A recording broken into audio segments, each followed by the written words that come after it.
My name is Ruth Urell. I'm the director of the library, and greatly privileged to be able to introduce Dr. William Fowler. Sorry. But first I just want to say something about, this is our last event of today, and we have some of our volunteers from today, we have some of the staff members. I just want to say what a wonderful, wonderful community Reading is. And when I first visited Reading 8 years ago, actually a little bit more than 8 years ago, I was so impressed by the community spirit. It's unusual.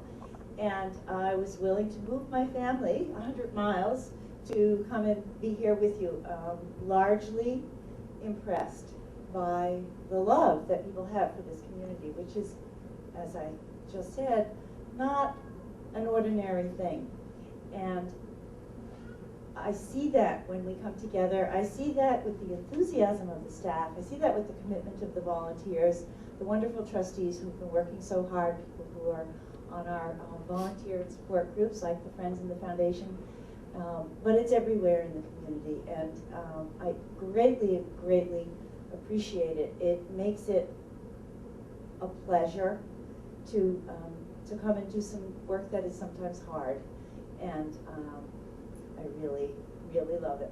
The people who worked on the staff to make today happen have been working for months and months and months, and have had so much fun and creativity and inspiration, and I particularly want to kudos. We have Andrea Fiorillo, who is new to our staff and jumped in with all kinds of imagination and just some great new ideas for us. And Rachel, who has been dreaming for about 7 years of doing a memory day. And we knew that we had this rich legacy of the Highland School, and we wanted to capture that before it disappeared. And this has just been a really phenomenal. Rachel has been working around the clock to do the capture the video memories, get this scanning thing. Thank you, Ginny and Everett, for that. And Peggy, who gave us our lecture on Horace Wadman earlier last week. We got to meet teachers. We had so many people bringing their memories. And I'm sorry I'm going on. Bill, forgive me for running on in your time. But I just want to say one other thing.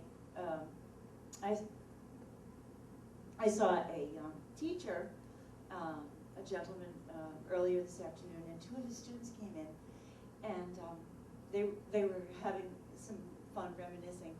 And one of the students, who had to be almost in his 50s, I would say, turned and gave the teacher this heartfelt hug. It was so amazing. I could see it coming from the very soul of him, and I just thought, what a gift our memories are, and all of us have these individual, but then when we put this together and have this collective thing, I guess that becomes our history. And Dr. Fowler has been an outstanding Reading citizen and an outstanding scholar in American history. He's a distinguished professor of history at Northeastern. And I feel that he is taking this piece of our past, he has nurtured it, and developed it, and researched it, and spent a lot of effort to bring it forward and present it to us today, and we will carry it forward from here. So please welcome Dr. Bill Fowler.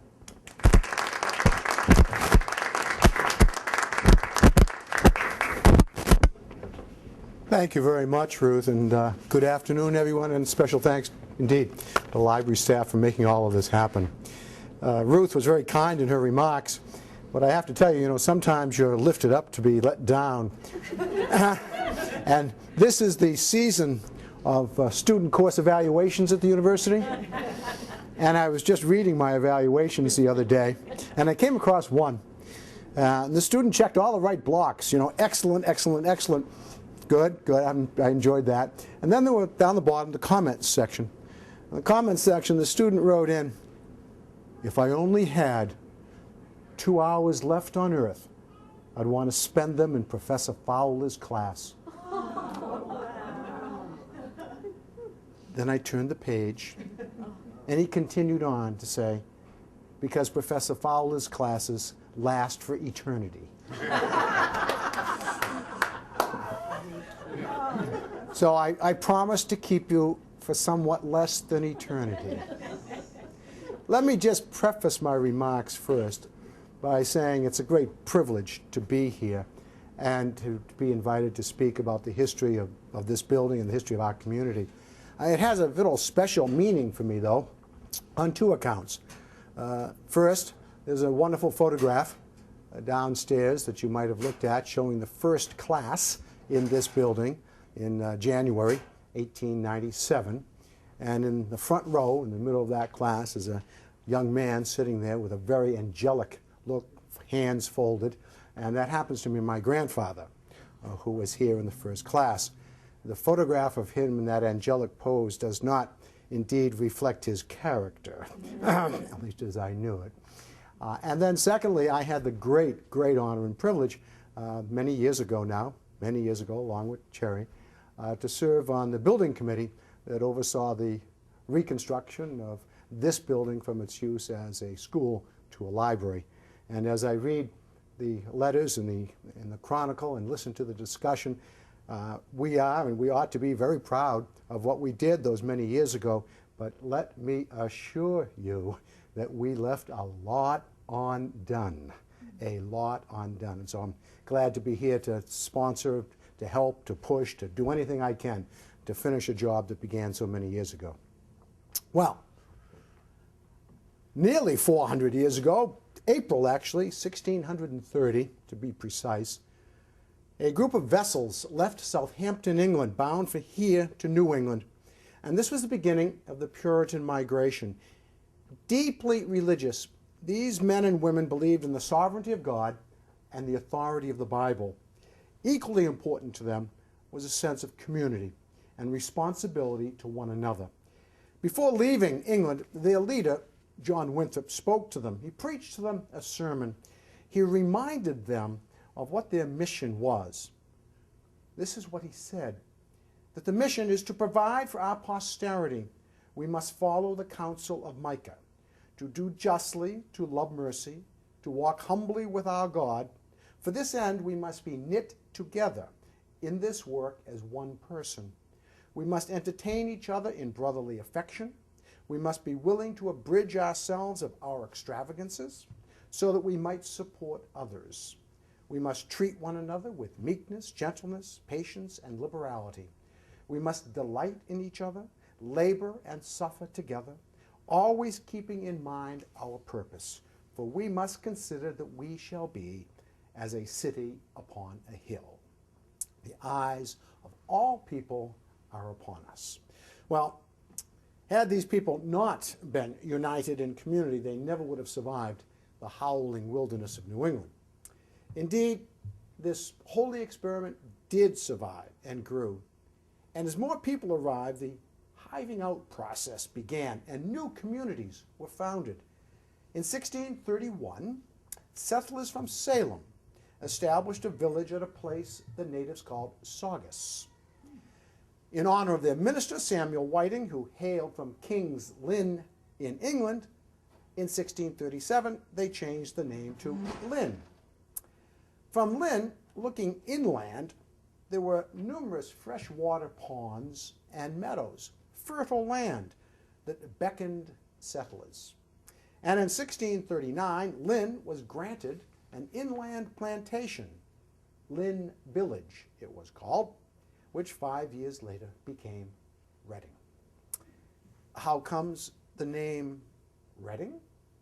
Well, most likely from Reading, Berkshire, England. And the name itself comes from the Saxon word, or words, re, meaning river, and redden, a fern that grew along the river. During the English Civil War, the Puritan forces laid siege to the town of Reading, and it fell to them in 1643, in April of 1643. The grand news of the fall of Reading arrived in Massachusetts just in time for the naming of this town in May of 1644. Reading thrived. Families, among them the Pooles, Eatons, Harts, Goulds came to pasture their cattle and to grow crops. As the town grew, it became increasingly entwined with the world beyond. Roads became built. They were laid out to Salem to the east and Boston to the south. Both Salem and Boston seaports through which goods and people and information flowed. So many travelers were passing through this new town of Reading that in November 1644, Goodman Smith, recently moved from Winnemesset, which we know as Chelsea, was given liberty to sell wine and keep a house of common entertainment. Not long after that, Goodman Smith got some competition when Francis Smith, maybe a relative, was given leave to draw wine for the refreshing of travelers and others. There were some notable citizens, too, in this town. Richard Walker was a member of the Ancient and Honorable Artillery Company. He took up residence here, captained the Reading Militia Company, and after a few years, Captain Walker left to become the Deputy Governor of Nova Scotia. And then there was old Boniface Burton. Boniface Burton died at age 113. Boniface's notoriety came from the moment when in court he testified against a woman named Sarah Edwards, who was, quote, a very ignorant, Scottish, and imperious woman who struck Boniface as she scoffed at his church membership. And for those who sought additional entertainment, there was always the town meeting, where in the early records it is recorded there was, quote, a ceaseless flow of language. Over the next 2 centuries, Reading's growth was steady, but hardly remarkable, and then change came suddenly. It happened on the afternoon of July 1st, 1845. That was the day when the first train passed through the town on its way from Portland, Maine to Boston. Reading was now on the train line. In the same decade that the railroad came to Reading, nearly 2 million immigrants came to America, many of them landing in Boston. The city's population increased 50% in that short period of time. Unable to find homes or work, immigrants sought to leave. They left by train. Many of them got on at North Station and got off in Reading. Like Boston's population in this decade, the population of this town grew 50%. They came to work in Jacob Manning's greenhouses. They came to work in the shoe factories. And they came, as my great-grandfather came, to work in Reading's most famous industry, pipe organs. My great-grandfather worked for the Ryder Organ Company, located near the corner of Salem and Main Street. And he and his family, just around the corner on John Street, at a place where my uncles always referred to as I was growing up as Whiskey Hollow. I might say here as well, you need to be cautious when you're doing genealogy. I know a fair amount about my family's genealogy in the pipe organ business, and one time I was researching my great-grandfather. My grandfather was in the pipe organ business as well. My great-grandfather was John Duncan Brennan, and I found him referenced in a standard history of the pipe organs in America. And I immediately went to the book, went to that page, of course, where he was mentioned. And he was described by a contemporary who worked with him at the Ryder Organ Company as that damn, dumb, loudmouth Irishman. A bit shocking. By the time the cornerstone for this building was laid, there were nearly 5,000 people in Reading. 1/5 of them were foreign-born. 20% of this town's population in 1895 was born somewhere other than America. There were 8 people of color in the town. Nearly everyone lived in single-family homes. There were more single men and women than there were married, and this may not come as a surprise to you, there were 3 times as many widows as widowers. 8 people admitted to being divorced. The trolley fare was 5 cents, no matter where you wanted to go. Went every which way. And by 1895, 100 trains a day were passing through Reading. 60 of them stopped. The MBTA should take notice. But these were not the gay 90s. America and Reading were in the middle of the worst depression in American history. It had started overseas and spread here. In the course of the 1890s, several railroads and banks collapsed, causing a financial panic. Now, were you in my U.S. history class, it's here where I would launch into my long essay and lecture on silver versus gold, populism, William Jennings Bryan, but I'll spare you that. Only to mention that in the mid-1890s, in this terrible period in our history, the Democrats favored free silver, while the Republicans held firm to the gold standard. But the American economy was in collapse. 15,000 businesses had failed. 600 banks had closed. The national unemployment rate in 1895 was near 20%. There had been a nationwide strike against the Pullman Car Company, which resulted in riots and more than 30 people killed. Labor violence was everywhere in America. The Republicans, of course, blamed the Democrats, and the Democrats blamed the Republicans. The nation was in political and economic turmoil as the 1896 presidential election approached. In July 1896, the Democratic nominee, William Jennings Bryan, delivered one of the most famous speeches in American political history. "You shall not press down upon the brow of labor this crown of thorns. You shall not crucify mankind upon a cross of gold." The Republican nominee was William McKinley. While William Jennings Bryan crisscrossed the country, campaigning nearly everywhere, McKinley never left his front porch in Canton, Ohio. People came to see Mr. McKinley. Mr. McKinley didn't go to see people.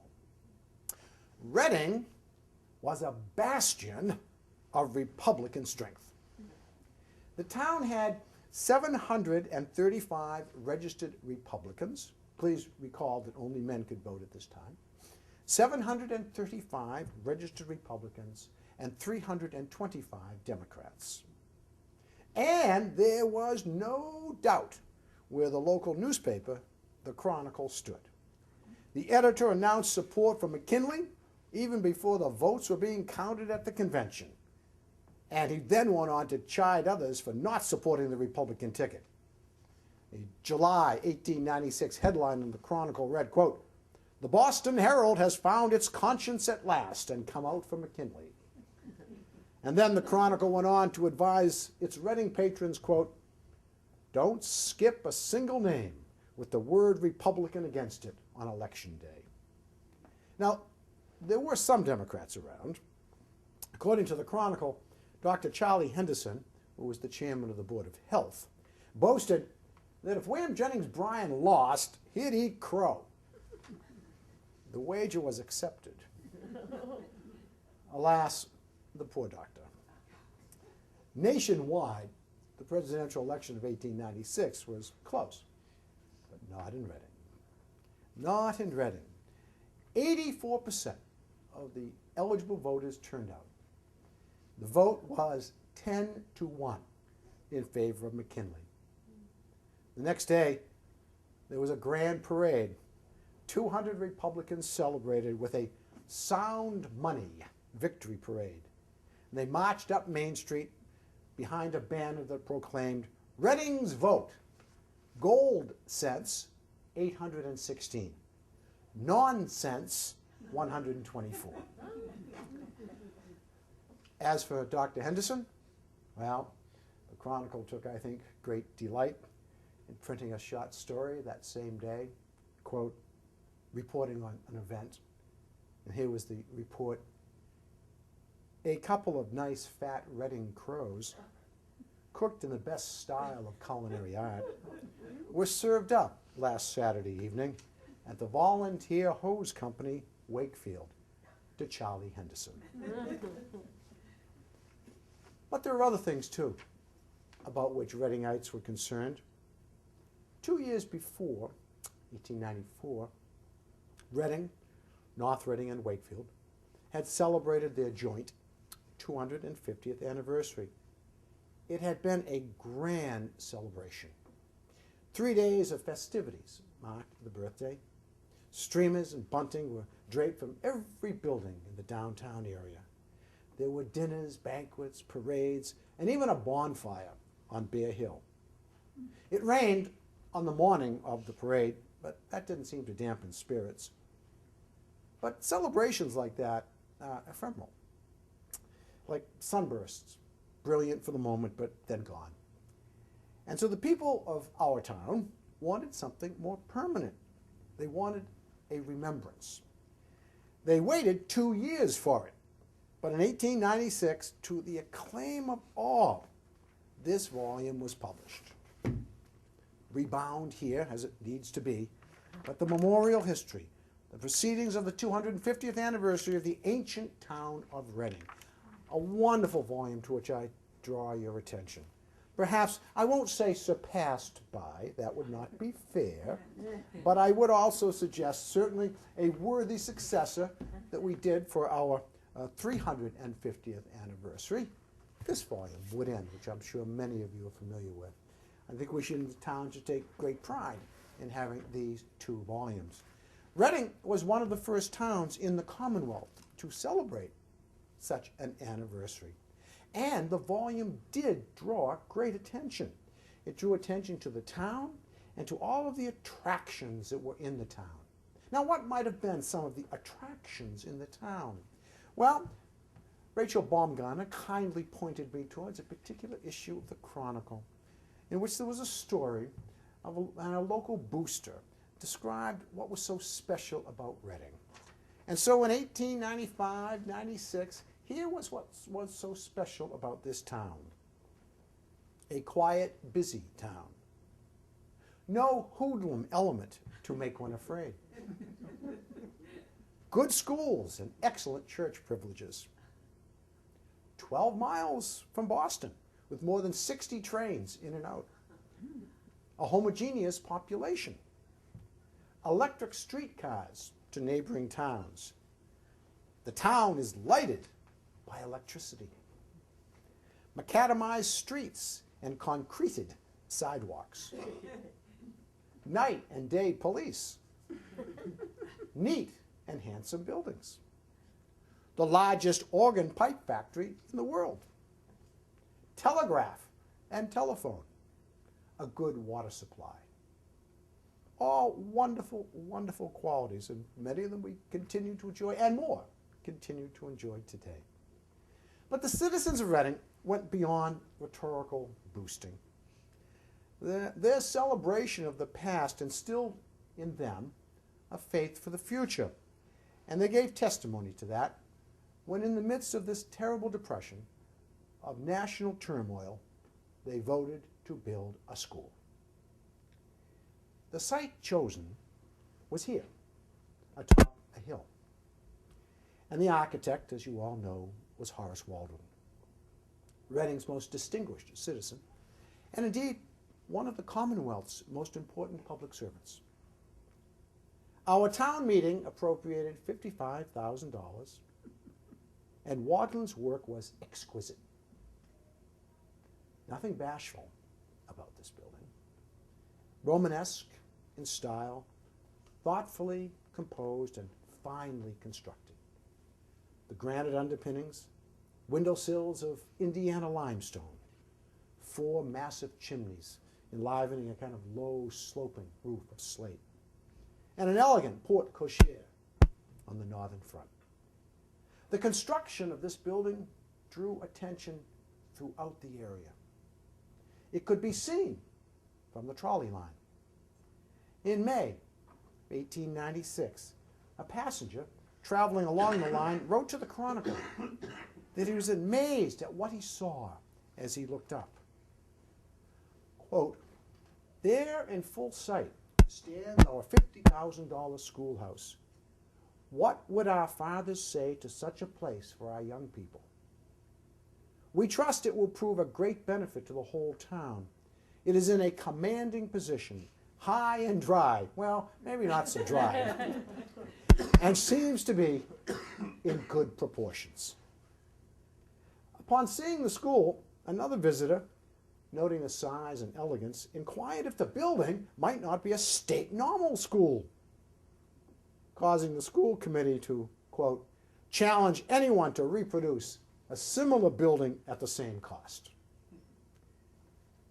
The day after Christmas, 1896, the Chronicle announced that on New Year's Day, quote, "the door will be opened wide. All the citizens of the town were invited to visit the new school." All came to see this magnificent place. The turnout was overwhelming. In a town of roughly 5,000 people, 2,000 people came to the open house at this school. They passed through the classrooms. The 6 on the first floor all had direct sunlight, but the windows were placed high enough so that the sun did not beam down directly. The assembly hall could accommodate the entire school. There was, reported the Chronicle, not but one verdict, a favorable one. To enhance the interior and, quote, "stimulate artistic tastes," the school committee invited students to offer art for the walls, quote, "but nothing undesirable." On Monday, January the 11th, 1897, the school opened. Miss Alice Barrows, who remarkably, when I was downstairs, it was like seeing a piece of the True Cross. Alice Barrows' shoe. You know, it's not red, it's not a ruby slipper, but yes. So Miss Barrows is still with us in some sort of spiritual way. But she was there, the new principal, there to greet everyone. For her, for the students, quote, according to the Chronicle, "the sensation of change seemed a very pleasant one to them, and truth to tell, the teachers were not much less pleased." This building stands as a remarkable symbol for our community. Again, in the midst of economic and political crisis that characterized America in the 1890s, our forebears confronted a great challenge: to move forward in the face of difficult and uncertain times and build this school. Or they could simply sit back and wait for better times. They didn't flinch. I think it's no accident. It is no accident they made this decision to build this building in those difficult times, while at the same moment they were celebrating the history of this town, its 250th anniversary. They knew that they stood on the shoulders of those who had come before. They understood John Winthrop's message of community. They decided to build a school on a hill. And if you will permit me a sort of personal note, it seems to me that we should do the same. We need to make this a grand library on a hill. Thank you all very much.